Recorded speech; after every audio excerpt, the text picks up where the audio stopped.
Lucy's Diner sat on Highway 95, a place where truckers and travelers stopped for coffee and breakfast. On this Saturday morning, 8 members of the Thunder Knights Motorcycle Club were eating in the back corner. Their leather vests and motorcycles outside were a familiar sight to Lucy, who'd served them for 15 years without any problems. Victor Kane was halfway through his pancakes when the diner door suddenly burst open with such force that the bell above it flew off and clattered to the floor. A small boy, maybe 8 years old, stumbled inside. His shirt was torn, one shoe was missing, his feet were bare and bleeding from running across gravel, and his face was covered in tears and dirt. "Please help!" he screamed, his voice cracking with desperation. "They're beating my mama!" The entire diner went silent. Forks stopped midair. Coffee cups froze at people's lips. Everyone stared at the crying child, whose desperation filled the room. But while other customers sat frozen in shock, unsure what to do, the 8 bikers stood up immediately. Chairs scraped against the floor, boots hit the tile. Victor walked over and knelt down to the boy's level, making himself less intimidating. "Where is she, son?" His voice was calm, but deadly serious. The boy pointed with a shaking hand across the street to a run-down motel parking lot. "Room 14. My mama's boyfriend. He's hurting her real bad. Please, mister, please help her." Victor looked back at his brothers. 7 pairs of eyes met his, and they all nodded. No words were needed. They had taken an oath years ago when they formed this club. Protect those who can't protect themselves, especially kids, especially women. "We've got you, kid," Victor said, standing up. "Lucy, call 911 right now." The motel across the street was the kind of place where people minded their own business and kept their curtains closed. Peeling paint covered the walls, and the parking lot was full of cracks and potholes. Room 14 was easy to find because terrible sounds came from inside. A man's voice yelling with rage, a woman's voice crying and begging him to stop, the awful sound of fists hitting flesh. The boy, Tyler, started to run ahead, but one of the bikers gently held him back. "You stay here, buddy. Let us handle this." Victor didn't bother knocking. He raised his boot and kicked the door fully open. It slammed against the inside wall with a bang that echoed across the parking lot. Inside the small, dirty room, a woman was on the floor between the bed and the wall. Blood dripped from her nose and mouth. Her eye was already swelling shut. Standing over her was a large man, easily over 6 feet tall, and built like someone who'd spent years in a gym. His fist was raised high, ready to hit her again. "That's enough," Victor said, his voice low and dangerous. The man, Marcus Webb, spun around fast. His eyes were wild with alcohol and rage. "Get out of here! This is between me and my woman! None of your business!" "She's not your woman," Victor said calmly, as 8 bikers filled the small room behind him, blocking the only exit. Their presence made the room feel even smaller. "And you just made it our business when her kid came running for help." Marcus was big, and clearly thought his size made him tough. He sneered at the bikers. "You think you scare me? I've been in prison. I fought guys twice as tough as you." He swung a wild punch at Victor's face. Bad choice. Very bad choice.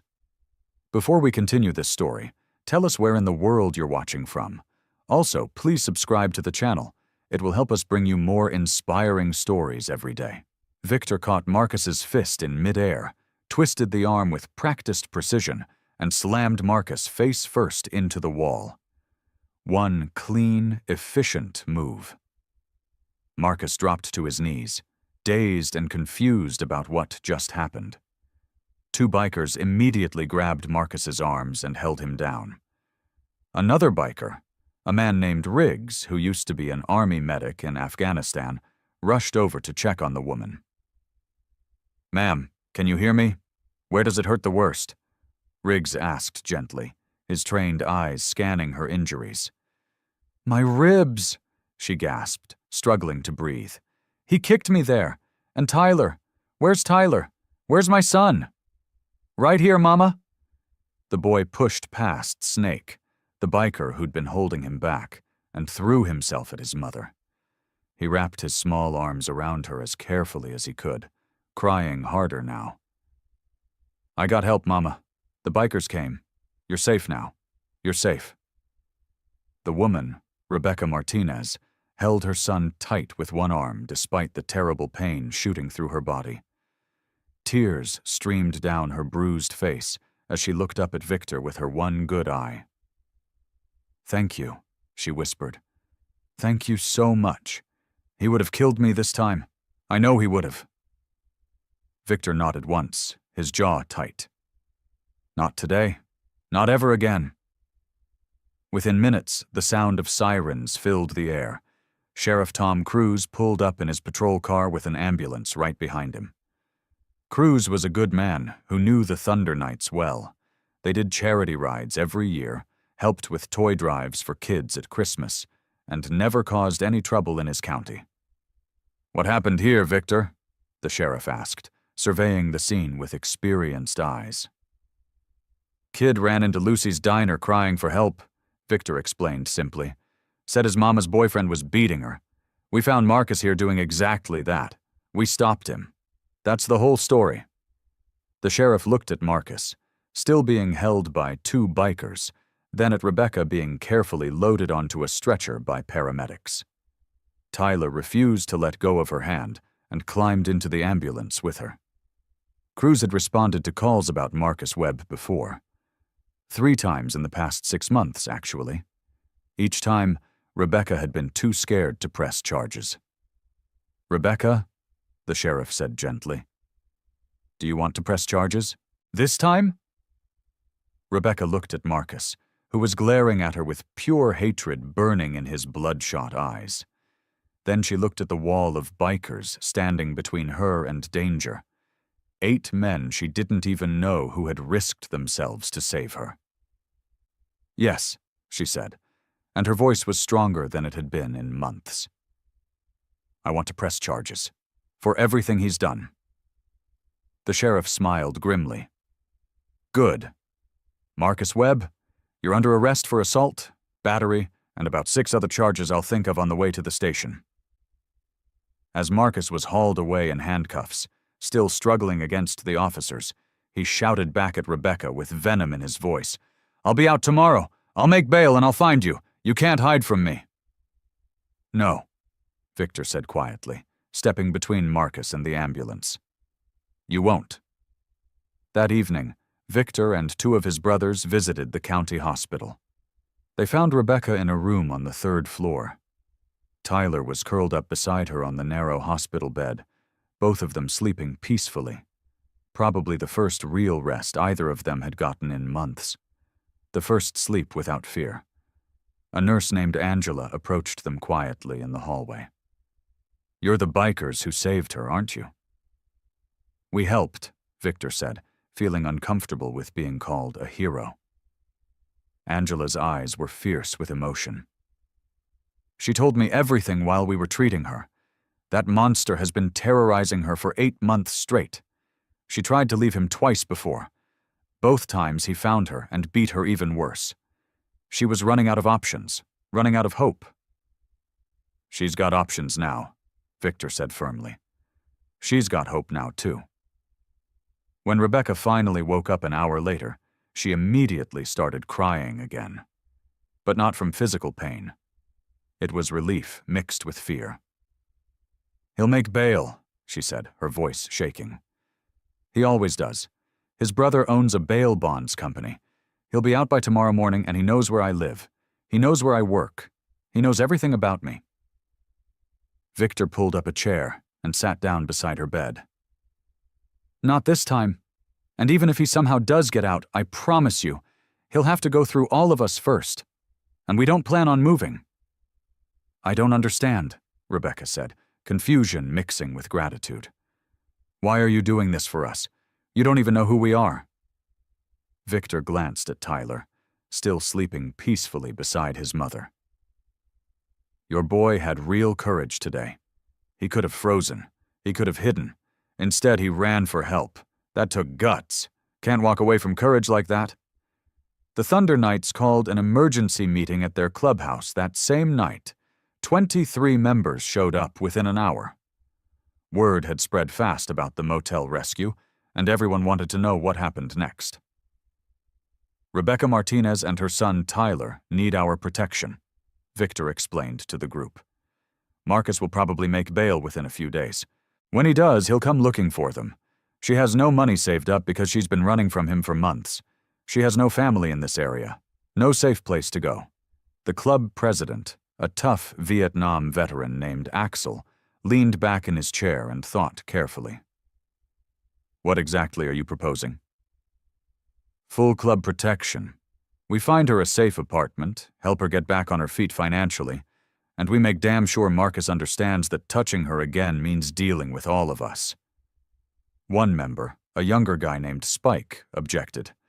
Look, I feel bad for her, but we're not a charity organization. We all have our own families to worry about and protect.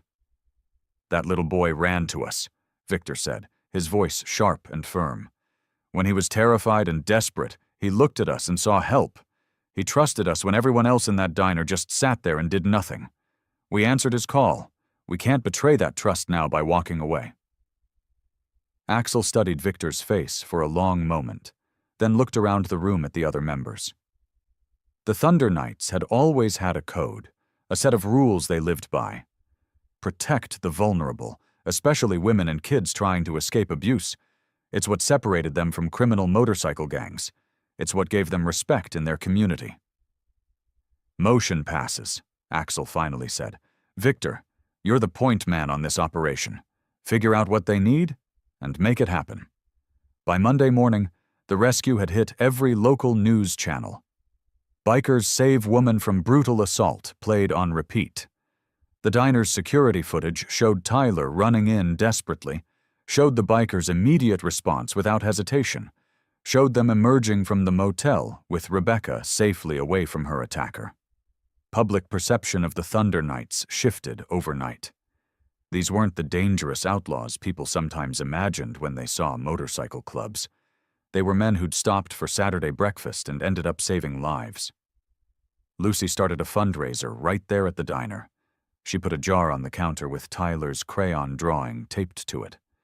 By the end of the week, the community had donated $15,000, enough money for first and last month's rent on an apartment, security deposits, furniture, and a financial safety net while Rebecca got back on her feet. The Thunder Knights found Rebecca a small 2-bedroom apartment in a secured building across town, far from anywhere Marcus would think to look.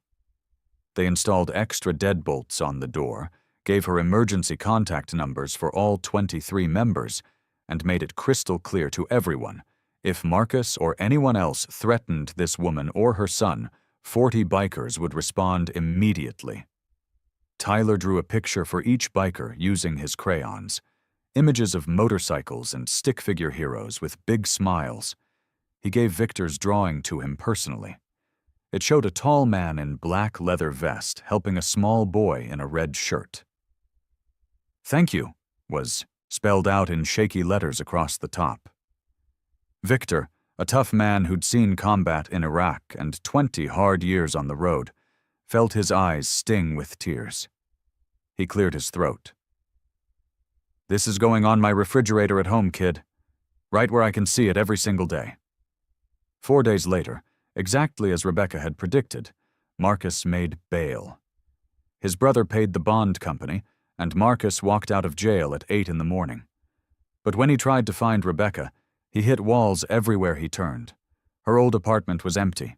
Her old phone number was disconnected. Her new address was unlisted. She had a new job at a company that happened to be owned by one of the Thunder Knights members. Security systems protected her building. Systems Marcus couldn't breach. And 40 bikers had made it very clear throughout town. Approach Rebecca Martinez or Tyler again, and face consequences that go way beyond legal trouble. Marcus tried filing a harassment complaint against the Thunder Knights, claiming they threatened him illegally. Sheriff Cruz actually laughed when he read it. You beat a woman in a motel parking lot in front of multiple witnesses, including her 8-year-old son, Cruz said flatly. These bikers stopped you from potentially killing her. That's not harassment, Marcus. That's called civic duty. Case dismissed. Realizing he was beaten, Marcus finally left town. He was last spotted 2 states away in Nevada, finally understanding that Rebecca Martinez was completely untouchable now.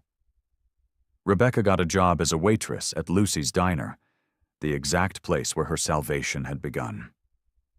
Lucy was so impressed by Rebecca's resilience and work ethic that she paid her fairly and provided flexible hours so Rebecca could match Tyler's school schedule. Tyler started 2nd grade at a school near their new apartment. On his first day, the Thunder Knights escorted him, not aggressively or intimidating anyone, just 8 motorcycles forming a protective barrier that announced clearly to any potential threat, this child is protected by people who will not hesitate to act. The other 2nd graders thought it was the coolest thing they'd ever seen. Tyler beamed with pride all day. 1 year after the rescue, Lucy's Diner held a celebration. Rebecca stood up to speak publicly for the first time since everything happened. A year ago, my son ran into this place begging strangers for help. These bikers didn't hesitate even for a second. They gave us our lives back. They gave us hope. Tyler stepped forward, holding a painted version of his original crayon drawing. It showed 8 bikers surrounding a woman and child, protecting them from darkness, with words reading, "Sometimes heroes ride Harleys." He handed it to Victor. "For your clubhouse, so you never forget what you did for us." The crowd erupted in applause. Victor knelt down and pulled Tyler into a tight hug. "You were the real hero, kid. You had the courage to ask for help when it mattered most. Never forget that." Sometimes the bravest cry for help interrupts the quietest morning. What begins as breakfast among strangers ends as a rescue that transforms lives forever. Real heroes answer calls they never expected to receive. If this story moved you, hit that like, subscribe, and bell icon. Tell us in the comments, would you stand up for a stranger like these bikers did? Until next time, ride safe and stand up for those who can't stand up for themselves.